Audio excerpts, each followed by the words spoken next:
नमस्ते, कैसे हैं आप सब। उम्मीद करता हूँ बहुत अच्छे होंगे। स्वागत है आप सभी का मेरे चैनल कर्ण कुशवाहा में। आज मैं आपको बताने वाला हूँ अपने शेयर मार्केट के क्लास 11 के बारे में, जिसमें हम डिस्कस करेंगे आरओई यानी कि रिटर्न ऑफ इक्विटी क्या होता है।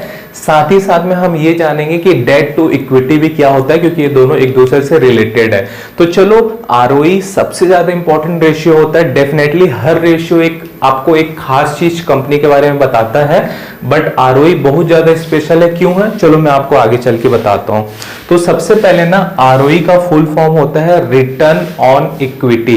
दैट मीन सिंपल सा है, आपके पास जो भी इक्विटी है उसके ऊपर आपको कितना रिटर्न मिलता है ये बताने का काम करता है आरओई। तो आरओई का सिंपल फॉर्मूला भी क्या हो जाएगा पता है आपको, रिटर्न जो आपको मिलता है और किस पे मिलता है, इक्विटी पे। तो ये इक्विटी, ये आपके आरओई का फॉर्मूला हो जाएगा। चलो, आरओई को मैं आपको एक एग्जांपल से समझाता हूं ताकि आप समझ सको। लेकिन आरओई को समझाने से पहले हमको ये जानना पड़ेगा कि ये इक्विटी क्या होता है। तो इक्विटी किसी भी कंपनी के शेयर को ही इक्विटी बोलते हैं, या एक कंपनी के पास जितने भी ओवरऑल शेयर हैं वो उसकी इक्विटी कहलाती है। एग्जांपल के लिए, अगर आपने एसबीआई बैंक का एक शेयर खरीदा है तो मैं ये बोल सकता हूं कि आप एसबीआई बैंक के एक शेयर होल्डर इक्विटी है आपके पास, या इनडायरेक्टली आप बोल सकते हो कि आपके पास एसबीआई बैंक की एक इक्विटी शेयर है। तो क्लियर रखना ये माइंडसेट कि जब भी हम इक्विटी की बात करेंगे तो वो कुछ नहीं है, वो शेयर ही है। आपके पास जितने भी शेयर है किसी भी कंपनी के, उसे ही इक्विटी बोलते हैं ओवरऑल। ठीक है, चलो स्टार्ट करते हैं। सपोज एक कंपनी ए है, इसको ना अपना बिजनेस चालू करना है, धंधा करना है। ठीक है, तो इसको ना 100 रुपए की जरूरत है, बट इसके पास 20 रुपए है, इसको 80 रुपए और चाहिए अपना बिजनेस चालू करने के लिए। तो ये ना लोन वगैरह नहीं लेना चाहता, तो ये क्या करता है, अपने फ्रेंड से, अपने फैमिली से, रिलेटिव से, कजन से, रिश्तेदार से हेल्प मांगता है कि भाई मुझे 80 रुपए चाहिए, आप 5 रुपए 10 रुपए करके जो बने दे दो। बट बदले में ये जिनसे भी पैसा लेता है, बदले में उसे अपने कंपनी का शेयर ऑफर कर देता है कि आप मुझे पैसा दो, मैं आपको बदले में अपने कंपनी का शेयर ऑफर कर रहा हूं। तो ऐसा करके ना इसको 80 रुपए मिल जाता है।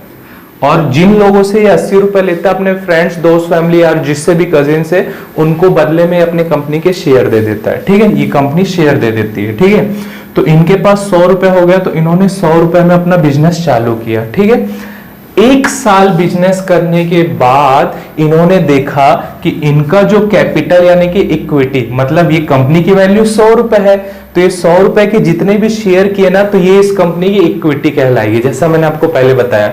तो 1 साल बाद इन्होंने देखा कि इनके पास जितने भी इक्विटी, जितने भी कैपिटल या जितने भी प्राइस है ना, इन्होंने देखा 1 साल धंधा करने के बाद ना 100 से 120 रुपए कर लिया। ठीक है, अब इसका मतलब क्या होगा कि इन्होंने 1 साल धंधा करने के बाद कितना कमाया, 20 रुपए कमाया।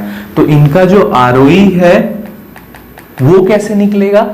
आरओई निकालने के लिए आप क्या करोगे, मैंने बताया रिटर्न। इनको रिटर्न कितना मिला 1 साल बाद, 20 रुपए का रिटर्न मिला। ठीक है, और इनका जो इक्विटी कितने था, 100 रुपए का था, तो 20/100 कर दो, तो ये क्या आएगा, 20% आएगा। तो इनका जो आरओई हुआ ना वो 20% का हुआ, यानी इन्होंने 1 साल में 20% का आरओई यानी रिटर्न ऑन इक्विटी जनरेट किया। तो अब आप समझ गए होंगे कि आरओई ये होता है कि कोई भी कंपनी के पास उनका जितना भी शेयर या जितना भी इक्विटी है, 1 साल बिजनेस करने के बाद वो अपने उस इक्विटी से कितना रिवेन्यू जनरेट कर पाती है या कितना रिटर्न जनरेट कर पाती है, इसे ही हम आरओई कहते हैं। ठीक है, अब यहाँ पे एक क्वेश्चन आता है कि यहाँ पे आरओई तो हमारा 20% आया है। ठीक है, तो आरओई जनरल में कितना होना चाहिए। अब आप मुझे एक बात बताना, अगर मैं आपको बोलूं कि कंपनी ए का आरओई 20% है, कंपनी बी का आरओई 30% है और कंपनी सी का आरओई 50% है, तो इसका मतलब क्या है कि अगर कंपनी ए के पास 100, तीनों के पास 100 रुपए, अगर कंपनी के पास 100 रुपए तो 1 साल बाद वो 120 रुपए कर रही है 100 को। अगर कंपनी बी के पास 30 रुपए तो 1 साल बाद 130 रुपए कर रही है। अगर कंपनी सी के पास 100 रुपए तो 1 साल बाद 150 रुपए कर रही है। तो अगर आपसे मैं पूछूं कि कितना % रिटर्न ऑन इक्विटी होना ज्यादा अच्छा, तो आप तो बोलोगे जितना ज्यादा उतना अच्छा। सही बात है ना, एग्जैक्ट सही है, बिल्कुल सही है। किसी भी कंपनी का आरओई जितना ज्यादा हो उतना ही ज्यादा अच्छा है। लेकिन लेकिन लेकिन यहाँ पे एक बहुत बड़ा कॉन्सेप्ट है जिससे कि आप बहुत बड़े ट्रैप में फंस सकते हो, उसको हमें समझना जरूरी है, क्योंकि अगर उसे आप नहीं समझोगे तो आप दिक्कत हो सकता है, जिसको समझना आपको बहुत ज्यादा जरूरी है। ठीक है, चलो समझते हैं जो चीज मैं आपको बता रहा हूं। मैं आपको एग्जांपल समझाता हूं। जो चीज की मैं बात करूं जिसको आपको देखना बहुत ज्यादा जरूरी है, अगर किसी कंपनी का ROE 20 है और दूसरे कंपनी का ROE 50%, तो डेफिनेटली जिस कंपनी का ROE 50% है वो बहुत अच्छा है। बट यहाँ पे आपको एक और रेशियो को देखना है, डेट टू इक्विटी रेशियो। आपको किसको देखना है? Debt to equity.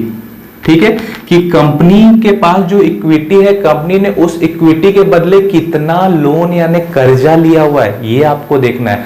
अगर आप इसे नहीं देखोगे तो थोड़ा सा दिक्कत हो सकता है। चलो इसको मैं एग्जांपल से समझता हूं कि कंपनी कैसे कर्जा लेके अपने ROE को बढ़ाती है, फर्जी ROE दिखाती है और आप फ्रॉड में या ट्रैप में फंस सकते हो, इसको समझते हैं। तो फिर से मैं एग्जांपल लेता हूं कंपनी का। ठीक है, एक कंपनी A है और एक कंपनी B है। आप इसको ध्यान से समझना। कंपनी A को ना अपना बिजनेस चालू करने के लिए 100 रुपए की जरूरत है और कंपनी B को भी अपना बिजनेस चालू करने के लिए 100 रुपए की जरूरत है। ठीक है, तो कंपनी A ने ना 100 रुपए अपने शेयर्स के बदले इकट्ठे कर लिए पूरे। ठीक है, बट कंपनी B ने भी सेम किया। उसके पास 20 रुपए था, उसको भी 80 रुपए की जरूरत थी, बट उसने अपने फ्रेंड्स से मांगे तो उसको 30 रुपए ही और मिल पाए, ज्यादा नहीं मिल पाया। तो कंपनी B को ना 50 रुपए ही इक्विटी से मिल पाया, यानी उसके शेयर से उसको 50 रुपए ही मिल पाया। और वो 50 रुपए क्या किया? लोन लिया, यानी कि डेट लिया 10% पर ईयर या पर मंथ, जो भी पर ईयर इंटरेस्ट से मान लो। ठीक है, हम ईयर की बात करें तो ईयर लेते हैं। तो कंपनी B ने ना 50 रुपए की ही इक्विटी ली, उसको तो 100 रुपए चाहिए थे, 100 रुपए चाहिए ही। ठीक है, आप शार्क टैंक इंडिया देखते होगे तो आप देखते होगे वहां पे अगर शार्क्स उनको पैसे ऑफर करते हैं तो या तो इंटरेस्ट पे देते हैं या तो बदले में उनकी इक्विटी मांगते हैं। तो अभी आपको समझ आ रहा होगा कि इक्विटी या शेयर क्या होता है। ठीक है, तो कंपनी B को भी 100 रुपए मिल गए, बट कंपनी B को ना शेयर के बदले जो पैसे मिले वो सिर्फ 50 रुपए मिले और कंपनी ने 50 रुपए डेट यानी कर्जा लिया 10% इंटरेस्ट पे। चलो अब दोनों का सिनेरियो देखते हैं कि ROE इस केस में क्या होता है। अब देखो, एक साल बाद कंपनी A 120 रुपए कर लेती है अपने ओवरऑल इक्विटी को। एक साल बाद कंपनी B भी 120 रुपए कर लेती है अपने ओवरऑल इक्विटी को। ठीक है, तो कंपनी A ने एक साल बाद कितना एक्स्ट्रा किया अपने इक्विटी को? 20 का। इसने भी एक्स्ट्रा कितना किया? 20 का। अब दोनों का ना हम लोग ROE निकालते हैं। ठीक है, तो देखो कंपनी A का ROE क्या होगा? ROE का फॉर्मूला मैंने बताया रिटर्न, तो इसने रिटर्न कितना कमाया? 20 अपॉन, फिर होता है इक्विटी। कंपनी A के पास कितनी की इक्विटी है? 100 रुपए की इक्विटी है, तो 100, तो इसका जो ROE आ जाएगा वो आ जाएगा 20% का। ये क्लियर आपको? ठीक है, बहुत अच्छी बात है। अब देखो B पे आते हैं। ठीक है, अब देखो B पे अपने को रिटर्न कितना मिला? 20 रुपए, लेकिन कंपनी ने 50 रुपए तो डेट लिया हुआ है जिसका 10% इंटरेस्ट भी तो देना है उसको। तो अगर कंपनी 50 का 10% निकालोगे तो हो जाएगा 5 रुपए। तो 5 रुपए डेट कंपनी कहां से देगी? जो उसको प्रॉफिट मिल रहा है उसी से देगी ना, क्योंकि कंपनी तो 100 रुपए की उसकी इक्विटी मतलब अपना बिजनेस रन करने के लिए चलाई है। तो इस 20 में से अगर आप 5 माइनस करोगे तो कंपनी के पास फाइनल प्रॉफिट 15 बच जा रहा है। ठीक है, अब इसका इक्विटी ROE निकालते हैं। तो ROE क्या होता है? रिटर्न। तो कंपनी B के केस में रिटर्न कितना आ रहा है? 15 अपॉन, अब आता है इक्विटी। तो देखो कंपनी B के पास ना 50 रुपए की ही इक्विटी है, 50 रुपए तो उसने डेट लिया है। तो यहाँ पे 15 के नीचे में 50 लूंगा, 100 नहीं लूंगा। तो इसका ROE कितना आएगा आपको पता है? 30% का। आप निकाल लेना। तो देखो दो सेम केस की कंपनी थी। कंपनी B को 50 रुपए की ही शेयर होल्डर इक्विटी थी, उसके पास 50 रुपए डेट लिया था, तो उसका ROE 30 का आया और कंपनी A का ROE 20 का आया। तो यहाँ पे आपको यही देखना है कि अगर आप किसी भी कंपनी के ROE को ज्यादा देख रहे हो तो डेफिनेटली उसका जो डेट है वो 0 या 0.1 से कम होना चाहिए। अगर उसका डेट बहुत ज्यादा है मतलब कोई मतलब नहीं, कंपनी ने कर्जा लेके अपने ROE को बढ़ाया है। ये सिंपल सा ट्रिक है। अब यहाँ पे मैं आपको कुछ चीजें और बताना चाहूंगा कि क्यों एक डेट ली हुई कंपनी आपके लिए थोड़ी सी अच्छी नहीं हो सकती। देखो कंपनी ना कभी भी अपने बोनस शेयर इशू करती है या डिविडेंड देती है तो वो कब देती है? जब वो कंपनी प्रॉफिट कमाती है तभी देगी। प्रॉफिट नहीं कमाई तो आपको नहीं देगी। तो एक केस पे क्या होगा, क्योंकि कंपनी के पास अपनी पूरी 100% शेयर इक्विटी है, तो बाय द वे कभी किसी साल कंपनी का हाल बुरा रहा, उसके माल नहीं बिके, वो अच्छा प्रॉफिट नहीं कर पाई, तो भी क्या होगा कि वो अपने शेयर होल्डर को कुछ बोनस नहीं दे पाएगी या डिविडेंड नहीं दे पाएगी या शेयर होल्डर वाली जो फैसिलिटी है वो नहीं दे पाएगी, ठीक है चलेगा। बट कंपनी बी के केस में क्या है, अगर सेम सिचुएशन इनके साथ हुआ तो इसके पास तो इक्विटी 50 रुपए की है, 50 रुपए तो इसने कर्जा लिया है, अगर ये प्रॉफिट नहीं भी कमाए तो भी इन्हें जो 5 रुपए इंटरेस्ट है वो तो देना ही देना है। तो इसी कारण बहुत सारी कंपनियां डूब जाती है, क्योंकि वो डेट यानी कि कर्जे बहुत ज्यादा ले लेती है। तो ये चीज आपको समझना बहुत ज्यादा जरूरी है। इसके अलावा ये जो आरओई है ये एक सेक्टर में बिल्कुल काम नहीं करता, बैंक में, ठीक है। क्योंकि अगर आप बैंक देखेंगे तो बैंक का काम ही होता है लोगों से पैसा लेना और आगे उधारी में बांट देना। वो बैंक आपसे किस रूप में पैसा लेती है, सेविंग अकाउंट के रूप में, करेंट अकाउंट के रूप में, एफडी के रूप में बैंक आपसे पैसा लेती है और आगे उसे ब्याज में कई सालों 10 साल 20 साल 30 साल के लिए दे देती है। तो हमेशा आरओई को आप किसी भी बैंक के लिए नहीं एज्यूम करेंगे। बैंक में अदर रेशियो आते हैं जिनको आप देखना है, क्योंकि एक बैंक अदर इंडस्ट्री है।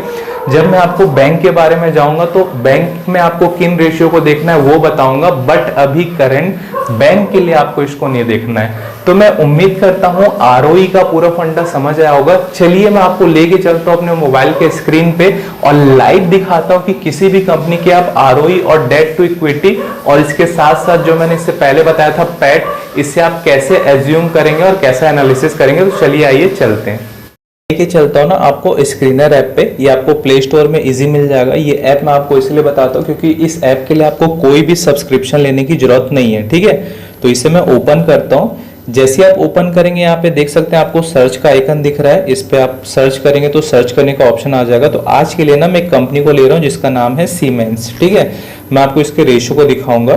तो आप नीचे आओगे तो यहाँ पे इसके रेशियो दिख रहे हैं, ठीक है। मैं हॉरिजॉन्टल व्यू ले रहा हूँ ताकि आपको व्यू प्रॉपर मिले, आप अपने फोन में वर्टिकल में देख सकते हो। तो ये इसके रेशियो दिख रहे हैं। तो यहाँ पे एक बात और बताऊं, यहाँ पे जो भी रेशियो दिख रहे हैं, ठीक है, यहाँ पे 4 से 5 रेशियो दिखते हैं, बाकी को आप मैनुअली ऐड कर सकते हो। कहाँ से ऐड करोगे, आपको और नीचे जाना है। तो आप यहाँ पे देख रहे हो आपको एडिट रेशियो का ऑप्शन मिल रहा है, ठीक है। तो आपको एडिट रेशियो पे क्लिक करना है। ये वो रेशियो दिख रहे हैं जिनको मैंने ऐड करके रखा हुआ है, ठीक है। आप चाहो तो आप नीचे आओगे तो देखो यहाँ पे आपको दिख रहा हुआ है। आप चाहो तो यहाँ पे सर्च कर सकते हो, या आपको यहाँ पे एनुअल पीएल से रिलेटेड चाहिए, क्वार्टर पीएल से related, balance sheet, cash flow ratio, price, user ratio, जो भी चाहिए आप उसको क्लिक करो तो उससे रिलेटेड यहाँ पे आ जाएगा। आप उसको जैसे देखिए यहाँ पे प्रॉफिट आफ्टर टैक्स में मैंने टिक मार्क किया है, टिक मार्क करके ऊपर सेव क्विक रेशियो पे क्लिक करोगे तो ये रेशियो आपको यहाँ पे मिल जाएगा, ठीक है। तो ऐसा करके आप कर सकते हो।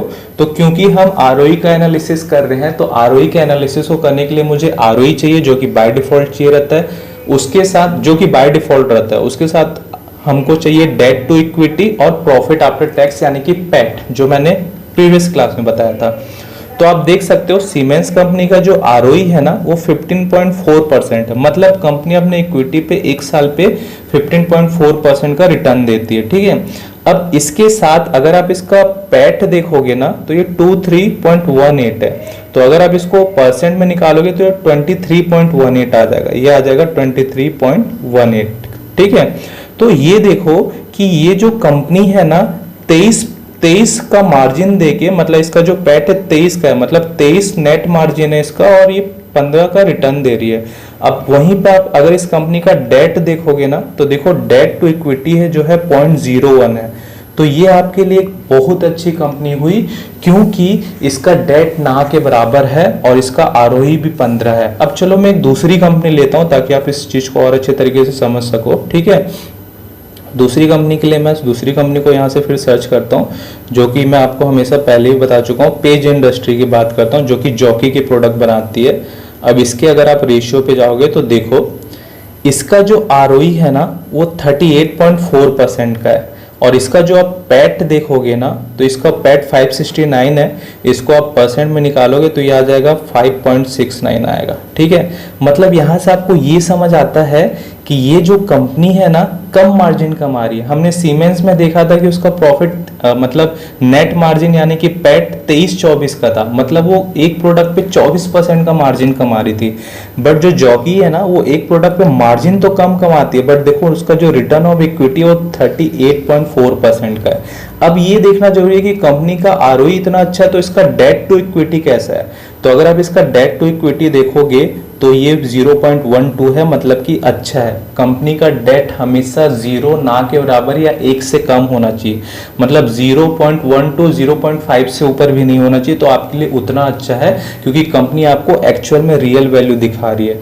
तो इस तरीके से आप किसी एक अच्छी कंपनी को एनालिसिस कर सकते हो। अगर आपको किसी कंपनी का आरओई ज़्यादा दिख रहा है बट उसका डेट टू इक्विटी दिख रहा है कि आपको बहुत ज़्यादा कंपनी ने डेट लेके रखा है, तो ऐसी कंपनी को आपको नेगलेक्ट करना चाहिए। उम्मीद करता हूँ आपको इस रेशियो को देखना समझ आ गया होगा। उम्मीद करता हूँ आरओई को एनालिसिस करना आपको समझ आ गया होगा। अगर आपने मेरे पहले के वीडियो को अभी तक नहीं देखा है तो मैंने अपने डिस्क्रिप्शन बॉक्स में अपने शेयर मार्केट के प्लेलिस्ट का लिंक दिया हुआ है, उसे आप क्लिक करके मेरे शुरू से लेकर अभी तक के पूरे वीडियो को देख सकते हैं। इसके अलावा अगर आपने अभी तक अपना डीमैट अकाउंट नहीं खोला है तो उसका भी लिंक मैंने आपको अपने डिस्क्रिप्शन बॉक्स में दिया है, क्लिक करिए, अपना डीमैट अकाउंट खोलिए। अगर आपको ये वीडियो अच्छा लगा तो लाइक करिए, सब्सक्राइब करिए, नोटिफिकेशन बटन को जरूर ऑन करिए ताकि मैं जब भी कोई वीडियो डालूं तो सबसे पहले आपके पास नोटिफिकेशन आ जाए और आप शेयर मार्केट को बहुत अच्छे तरीके से सीख सके। इसके अलावा आप ये वीडियो उन दोस्तों के साथ शेयर कर सकते हैं जो शेयर मार्केट के बारे में सीखना चाहते हैं। आप चाहें तो मुझे मेरे अदर सोशल मीडिया लिंक जैसे कि फेसबुक, इंस्टाग्राम, व्हाट्सएप, टेलीग्राम पे भी फॉलो कर सकते हैं, उसका भी लिंक मैंने डिस्क्रिप्शन बॉक्स में दिया है। चलिए मिलते हैं अपने नेक्स्ट क्लास में एक नई रेशियो के एनालिसिस के साथ। तब तक खुश रहिए, बिंदास रहिए, लाइफ के मजे लीजिए। Thank you so much.